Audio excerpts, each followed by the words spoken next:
the audience, you can unmute yourself and show your video so that we know who all's attending, and just you can raise your hand or put in the chat box, and we will start, choosing people to ask questions. So please. And while we're waiting for people who might be shy, another question.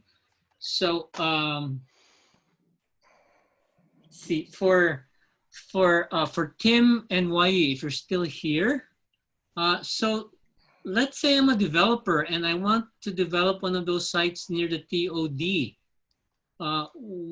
Who do I go to first? Do I go to DOH? Do I go to the property owner? Can you help me? What would be my next steps?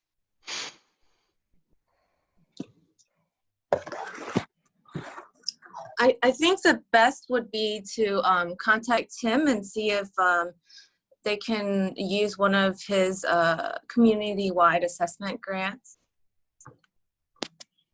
Yeah, we have a dedicated webpage. So if you just Google TOD, you'll be able to find that. Honolulu TOD Brownfield. And we have an interest form on there, and that'll kind of get the process going.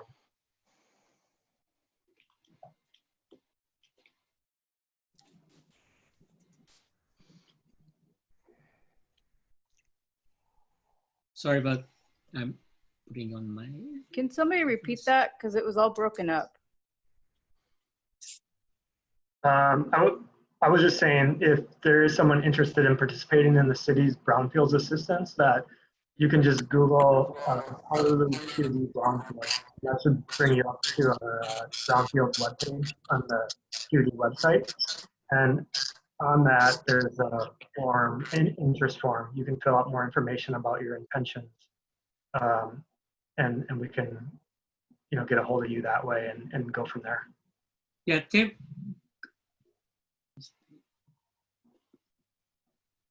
Tim, I have an echo. I'll stop first.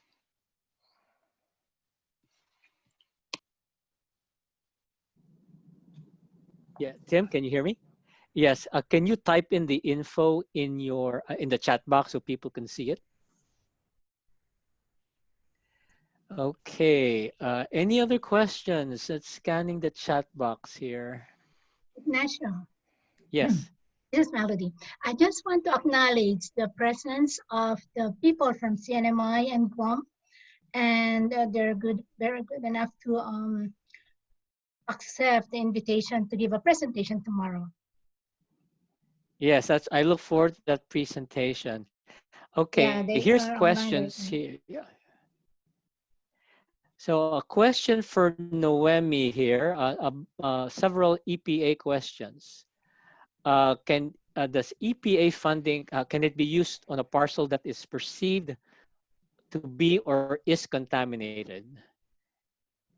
And does EPA require the brownfield sites to be cleaned up? So the first question is, the definition of brownfields is perceived or real contamination. So our funding is to get at just that, whether it is contaminated or not. So the answer is yes. Our funding can be used at a site where it's either perceived or real contamination. The second question, does EPA require it to be cleaned up? EPA doesn't require that at all. So again, we're not the regulator based on the results that are found through your phase 1 and phase 2, unless it is showing that it's an imminent threat to human health and the environment, EPA would not get involved. You would work directly with HDOH on any next steps that you'd want to take towards remediating that site, but there'd be no requirement from EPA.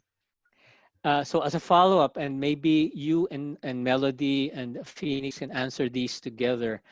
If a parcel I own is on a brownfields list, will EPA come after me to clean up the site? And does EPA have a list of brownfield sites in Hawaii? And we had a presentation on inventory, so maybe you can clarify the inventory. Yep, Melody. So I'll just start first with, again, EPA would not. So we would not require you to clean up the site. Being on a list would also not require EPA to make you clean up the site. And does EPA have a list of sites in Hawaii?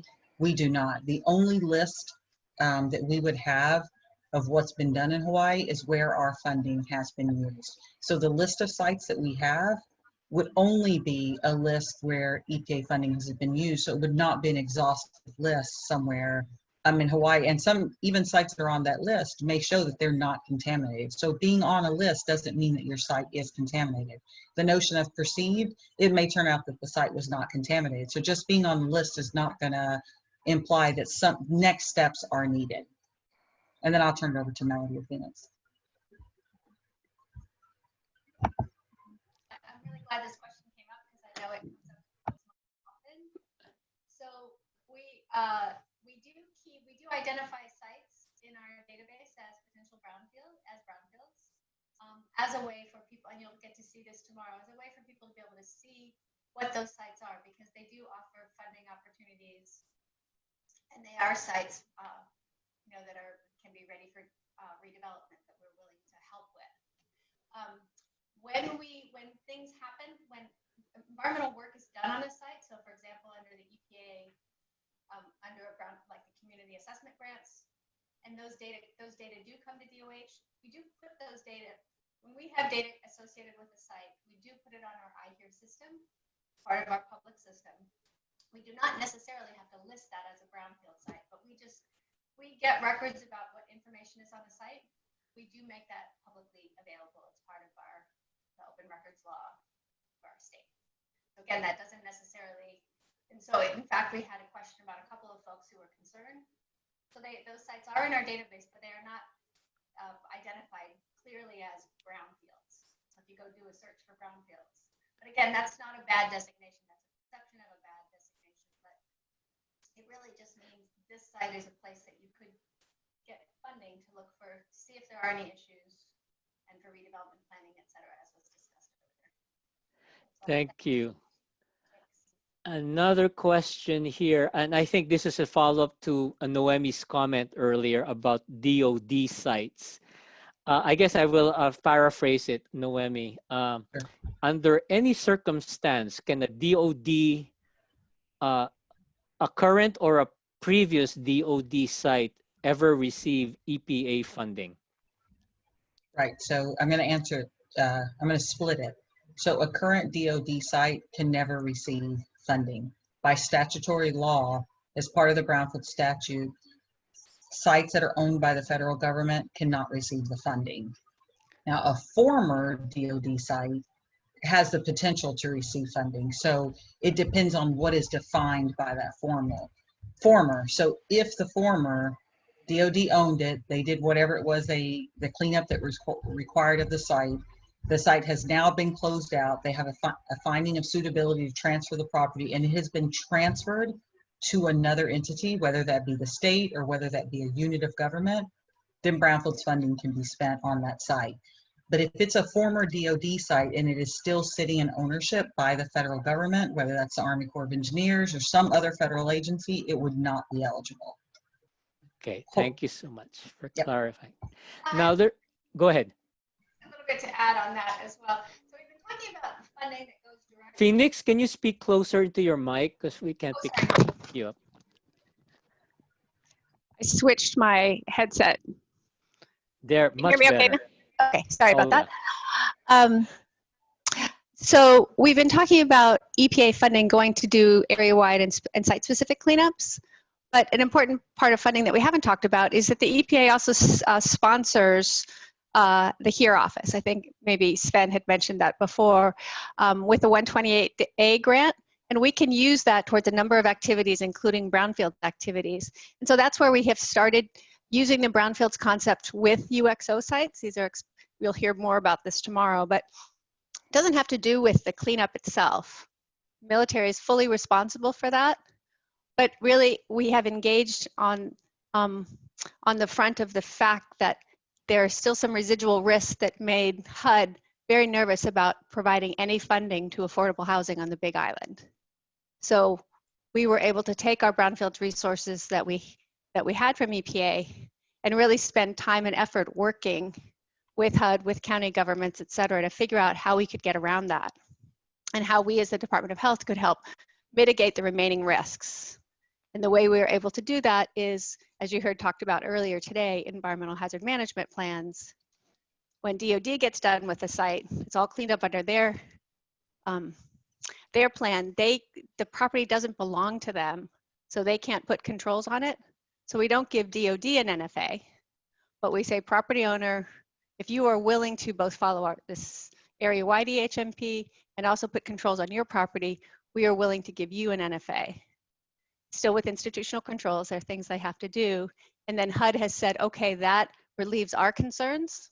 And so we are able to then provide funding. And we've had 4 of these sites happen so far. Right now we're focused on large developments, but that's just sort of the beginning of our process of thinking about how we can use brownfield development tools even in these unusual situations. And again, there'll be much more about that tomorrow. Thanks. Yes, thank you, Phoenix. I guess here's a question that I'm going to also paraphrase a bit. Where was that question? Okay.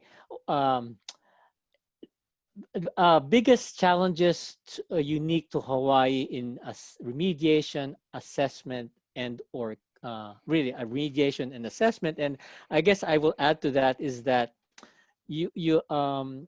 there seem to be, and this is just maybe my misunderstanding, but there might be more properties that tend to be very, very large and that were either owned by some big federal agency and or a big agricultural landholding that is no longer solvent. So is that what you find in Hawaii, or is it just really a mix you have typical to the mainland, or is it what makes Hawaii unique in Brownfield's challenges? Phoenix is thinking very deeply. Well, I worked in Oregon before, but it's kind of a distant memory now. I think that things like certainly some large old federal sites are complicated just because they're having to go through GSA and figuring those things out. But I don't see that they would be particularly more difficult here.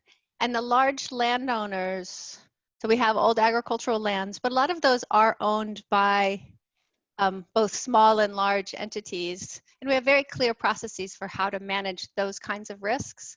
Hawaii is, I think, very unique in that both sugar and pineapple left behind little bits of contamination here and there that are invisible but highly concerning. And so we have developed a lot of guidance and identified very carefully where we think all these sites are. So we've done a bunch of the footwork to help people move forward in those areas. That said, land use restrictions might be the biggest hurdle with respect to that in terms of what are ag lands and residential, et cetera. In addition to that, go ahead, Melody. Oh, in addition to that, I guess one of the challenges is that, the state owns the land and they lease the property to private owners. So they are one of the responsible parties also. So they're not qualified for any grants available because of that situation. Okay. So we need to work around. Well, yeah, I have a lot of sites that owned by the state and they lease it to former sugar company, and then now it's contaminated and they filed bankruptcy. So. Well, that's probably good for discussion tomorrow. So it's 5:02. Thank you so much for everyone. 2:02. All right, 5:02 where I am and 2:02 where you are. Thank you so much for joining us today. We will see you tomorrow for another healthy discussion. Thank you to all our speakers, and we were right on time. We went a little bit over, but all the speakers are right on time. So again, thank you and look forward to seeing you all tomorrow. Thanks, Ignacio. Thank you. See you. Thank you, Ignacio. Thanks, Melody. See you tomorrow. Okay. Bye, everyone. Thank you so much for attending today.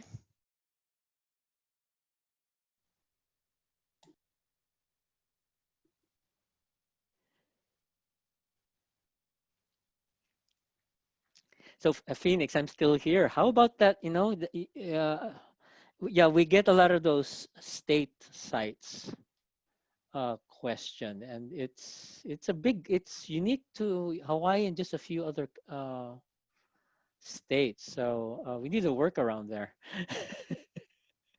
I think, yeah, in terms of trying to get, like, talking about the multi-purpose grants, trying to figure out how to find eligible parties in Waikoloa, et cetera, would be a bit challenging. Well, maybe we can work on that. Yeah, multi-purpose Yes. grant. There you go. All right. Ownership structure. Anyway, we'll catch you tomorrow, and this was good. So. Yeah, you did a great job. Yeah. Thank you. And thank you to remaining people. We've got a few folks still on the line. If you have any question, we can hang out for a minute. If anybody has, I see Michael Yee and Marietta. Folks out there have a So moment of questions. How many registrants actually? I think we had about 90 plus, almost 100 call in. Oh my So which is, yeah.